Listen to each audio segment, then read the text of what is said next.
Ben Sadok. It's going to be a first look at Toby DeCrana as well as Orion Cable. Here is Ryan Dinger, who has stepped up as a rookie. Big deep shot down the field, and what a grab by the big man, Orion Cable, over Musa Ja, and gets the little dish assist to Ben Sadok.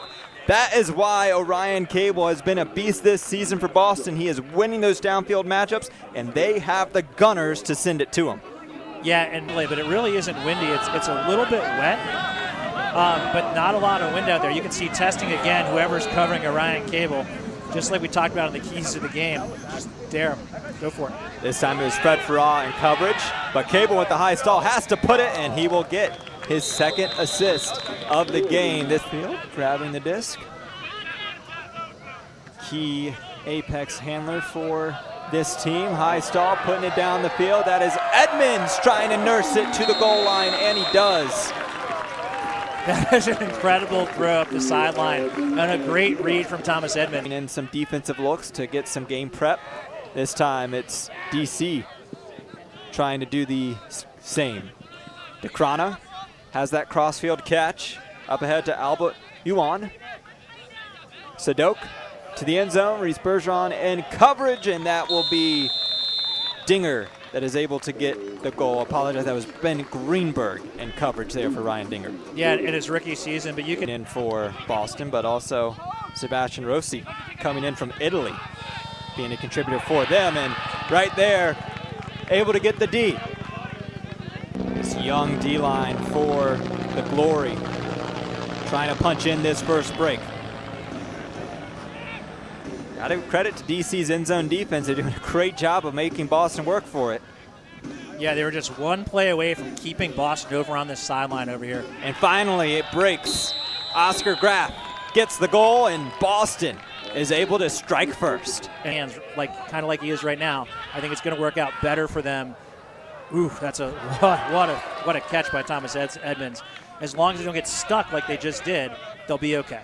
Talk about bad decision resets on that one. DC isn't paid for it, but Edmonds is able to get the goal there despite the efforts of Boston's defense. And Thomas Edmonds is having a night already. I mean, I understand that that's just one goal right there, but I feel like he has been right now the safe. Backing the strong backhand side, splits the double team. As they reset on the swing. Boxley to an uncovered Jacques Nissen. Nissen back to Box, to Aroy for the goal. When we were in the black there, one of the things that DC did between DC marking both DeCrana and Orion Cable flat on that sideline. Sadok winding up, going for a long shot downfield. Grovik's attacking, and he gets the D. A chance for DC to ball. Ball in his 6th season out of UVA. Dinger, a little bit of a float on that pass. Tracked down nicely, a laser to the end zone, and Cable snags it from the top rope. But that throw from Dinger, I think we talked about this a little bit before the show, was I think how they like to throw. I mean, they really like Boston. Really, player that has just been so good in the underneath space ever since this Glory team came into the then AUDL. Right now, DC has the challenge of trying to match this Boston O-line. Monroe with the high release to McDonald. McDonald trying to reverse fields, and oh, that nice pivot to Aiden Downey. And Aiden staying with that cut the whole way through. There's probably a 2-second window where it looks like he's going to be covered, but you know. Boston with one break, DC with one break. DC trying to clinch a playoff berth. Boston, it's all wrapped up. They're the #1 seed.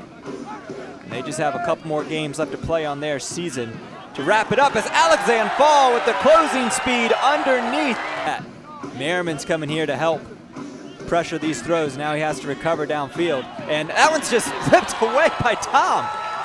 Alexander Fall, the fastest man in Ultimate, tracks that one down. And he's about 40 yards away from everybody else. That's a club Ultimate timeout right there. Playing club. Jay Steen on the doorstep. Throwing to Tom, and Tom having to sprawl out for the bookends as DC gets a break back.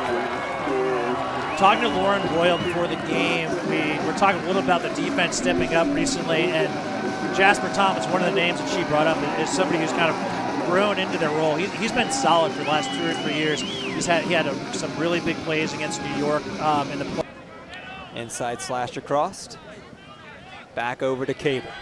Cable winding up and sending his man deep.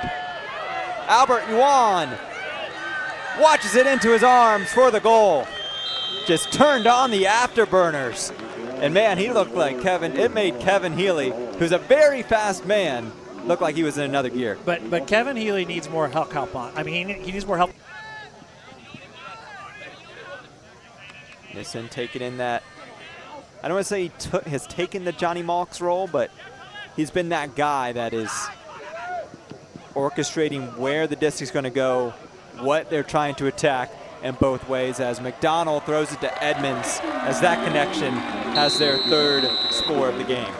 Too long of a leash on that side, and Rowan McDonald just comes into that space with power position. A nice little fix that we talked about at the start of the second quarter, being able to take that super swing over. Here's a Ryan Cable unleashing again. And wide open is Staunton. Ball trying to chase, but Staunton just watches it drop right down into his hands. It's like watching Montreal play right now.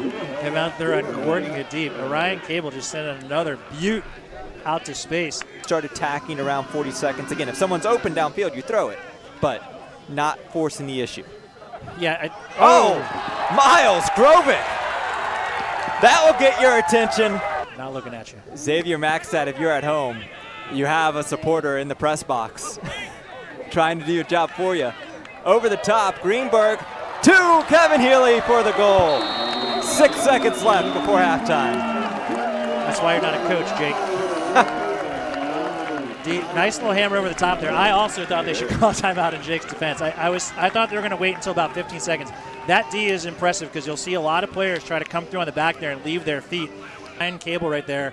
Ben Sadok, the only two running. They've got 4 guys standing in the stack waiting for something to open up. Sadok with the inside throw and just barely able to get it to Ryan Dinger. Ben Greenberg wisely pulling out of a diving attempt. Full season of playoff experience for DC. Over the top, Andrew Roy was left wide open by Oscar Graff, and he gets it to Lavranis. And credit to that throw to get it over there. I mean, watching DC being willing to throw those blades in that high pace to that side of the field. DC with 3 breaks so far, looking for their 4th, and they have it. Just giving Aiden Downey, again, a little bit too much leash in that end zone. They're not quite close enough to the red zone. Sure-handed, you can see that cross-arm grip, and it might have been a deflection. I believe there was by Luke Webb, but Lavranis gets his 3rd. He has a hat trick. Man, just needed one more. Back to Nissen. Oh, and a tight throw, and it's smacked away by Boston. Yuan, covered by Bergeron. McCutcheon is there. Smacks that one out of the hands of Calvin Staunton. No strip necessary.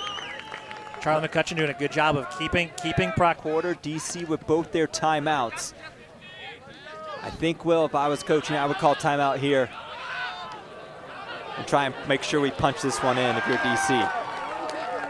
Grovick to Ja. Through the double team, they're able to get the break on the D-line. Kiss in the air, Bergeron with the goal. Yeah, and I think the other side of the logic is you have Boston's O-line still out there. There's Juan just misses it. Man, he needs to be that throw needs. Plenty of time here for the Glory. Fortin throwing it to the opposite corner and then tracked down. Nicely done to Gabrin Abrahamson. Nice outside in. But now Boxley is back, and when he's playing, he's back to doing Boxley things. There's another huck from Ryan Cable. Sending it to DeCrona. Downfield, and Fred Faraz. Especially when they stop it. Yeah. And Monroe's like, you know what? Just give me the assist. Don't have one yet today. I'll take it. VP award. And in a game where he needed to step up if Boston wanted to win, he was completely shut down by this DC team defensively. Breeze are heading back to the playoffs.